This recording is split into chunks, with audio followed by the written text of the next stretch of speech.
The reputation of Mr. Agyeman as a trickster and a hatchet man precedes him, and the slightest investigation into his background would have revealed the following facts about him. It was Mr. Agyeman who in 1983 was banned by the Institute of Chartered Accountants, Ghana, from practicing accountancy and auditing in Ghana for forging an audit report for a private firm whose accounts he had neither seen nor audited. It was the same Agyeman who in 1986 led a team to conduct special investigations and at the end of the exercise presented a false report, causing some heads of department to suffer unjustly, even though they were innocent, leading to Agyeman being sacked during the NDC time.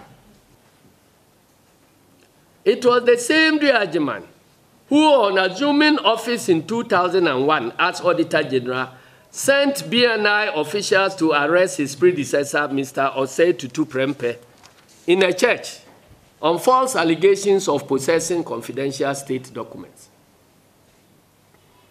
This man had been dismissed since 1986. But when President Kufuor came to power, they went and looked for him and appointed him Auditor General. I was then in Parliament. It was the same Agyeman who falsely labeled a final report of an audit into the castle renovations during President Kufuor's term that implicated some of his ministers and officials as an interim report. He then formed a bogus committee which doctored the report to exonerate some of the ministers and officials and fraudulently described the doctored report as the final report. I'm sure those of you who were old enough can remember. It was the same Agyeman who awarded himself end-of-service benefits and illegally took two luxurious state vehicles home and hid them in his Teshinungwa residence while on his terminal leave, even though the vehicles had neither been valued nor purchased by him. It was the same Agyeman who in 2005 leaked what was supposed to be an audit report on the publishers of Insight, publishers of Kwasi Pratt's Genius Insight newspaper, deliberately quoting concocted tax liabilities and figures. It was Agyeman who was appointed acting Auditor General in 2001, when he was already past the mandatory retirement age of 60 years, and who stayed in office till mid-November 2009, when his terminal leave ended, even though the maximum duration beyond 60 years for his tenure under the Constitution is 5 years. This was the reason why I had to take him to court when I was a member of Parliament for Wenchi West. It was the same greedy Agyeman who harassed President Mills's government, claiming that he, Agyeman, was entitled to salaries from the state for the rest of his life after he had been paid ex gratia award as well as his emolument.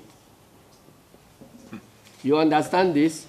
When he was illegally in office, till there was a change in government, some of us were insisting that he should refund all the salary he collected as an illegal government appointee. But the good old Professor Mills said, let him retire in peace.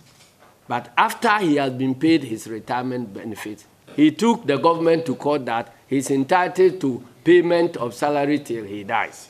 Ladies and gentlemen, you will recall that this same Agyeman is the subject of a recent petition by the incumbent Auditor General, Mr. Daniel Yaw-Domolevo, addressed to the President of the Republic, complaining about the unlawful and unconstitutional interference of Mr. Agyeman in his work as Auditor General, and calling on the President to call Mr. Agyeman to order.